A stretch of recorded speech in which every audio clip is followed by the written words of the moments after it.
Well, this is a bit different. I am used to talking to you guys about new EVs, about whether you should spend your money on new cars.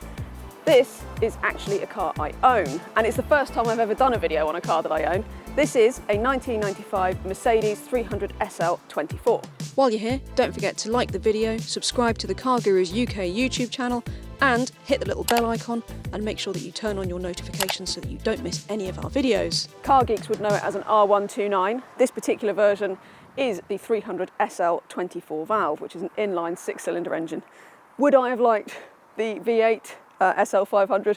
Of course I would, but I couldn't afford it. The reasons I bought this car are many and varied, to be honest. None of them probably good enough that I should have actually bought it, but it was definitely a wild choice. So I just had a kid, and maybe it was a bit of a midlife crisis moment. I decided to rush out and buy a 2-seat red sports car that I can't fit my family in. More than that, I was just a bit bored of looking at cars that I knew were pretty desirable and were probably going to go up in value, and then not buying them, and then being really frustrated a few years later when I couldn't afford them anymore. And this was one of the models I'd been looking at and thinking that they were a pretty savvy buy. So I paid only £4 for this about 5 years ago now. Not only that, but I grew up in the 90s, and this was one of the models that I kind of aspired to own one day. And I think every car enthusiast can really associate with that feeling of wanting to own a car that you remember kind of really lusting after when you were a kid. The R129 SL is actually available with 2 occasional rear seats in the back, but as you can see, this car has the storage cubbies instead. That interior is pretty great. Proper classic Mercedes style with walnut inserts, lovely switches and simple clear dials. The electric seats are an unbelievably comfortable armchair-like affair as well. The boot is pretty huge, which is really useful for carrying around tatty old car covers and trickle chargers more than anything else. As you may have noticed, there's a lot of stuff I need to do to this car, which I'll go into in a bit more detail. But first, let's talk about the main reason I bought it, the way it drives.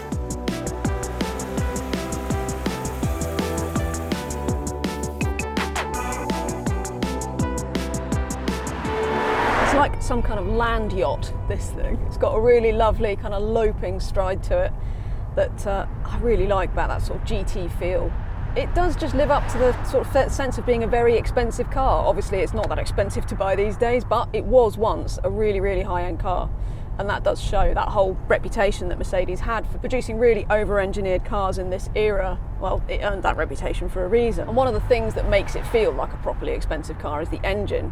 So, like I said, this is the 300 SL-24. It's one of the last inline engines that Mercedes did actually before it went to the V configurations.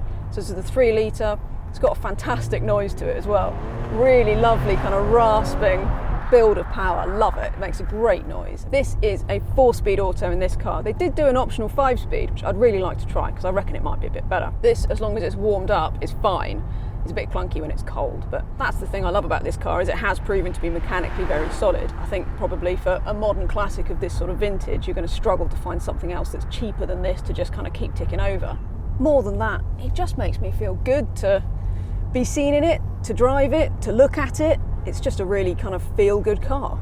And yes, there's all of that stuff that I need to do to it. I knew this was going to be something of a doer-upper when I bought it. It was showing signs of neglect from the previous owner, and it has patchy history. But I had it mechanically checked thoroughly before I bought it, and I decided to take a risk since it's a model I love and in a spec I really like too. So yes, there is a lot to do to this car. It would probably take me less time to actually list the stuff that doesn't need doing.